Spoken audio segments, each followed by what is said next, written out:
I think there are two answers to the question, what is IPE? Or at least I think there are two answers to the way that I would answer that question.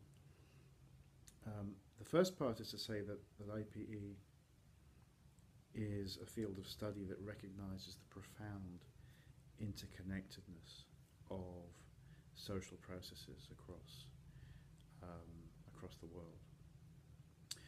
It recognizes our deep enmeshment within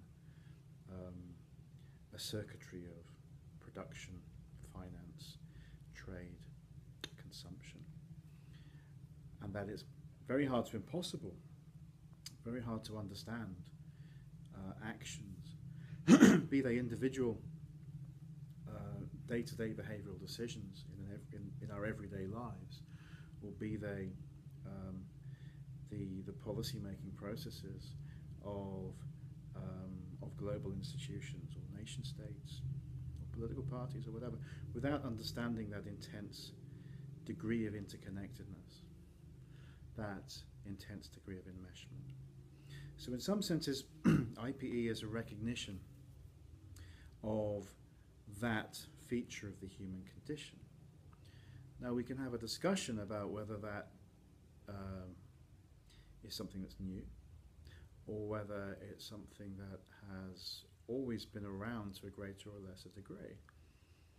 And if it is new, what is it that makes it new? And the second part of the answer to the question is to do with what kind of field it is. What kind of ethos drives the field of international political economy? And here I think I would say the following. IPE is an orientation to the study of the social world.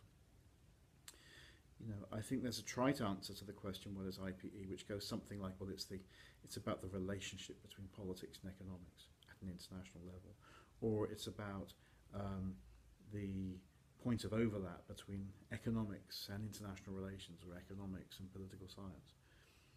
But actually I think it's a lot more than that. I mean, I think it is partly those things, but it's also a broader orientation which effectively is uncomfortable with the idea that any single discipline has a monopoly of knowledge over the field in which that discipline professes to be expert. So, for example, I think most scholars of IPE would think that it's not just economics that has a monopoly over the production of valid knowledge as concerns the domain of the economy. There are other important ways we can think about the economy. And so IPE is in some ways a kind of recapture of an old idea, the old idea of classical political economy, the old pre-disciplinary understanding that you couldn't really understand economic life without understanding history, without understanding the social world more broadly, or indeed without understanding the philosophies that underpin economic and social life.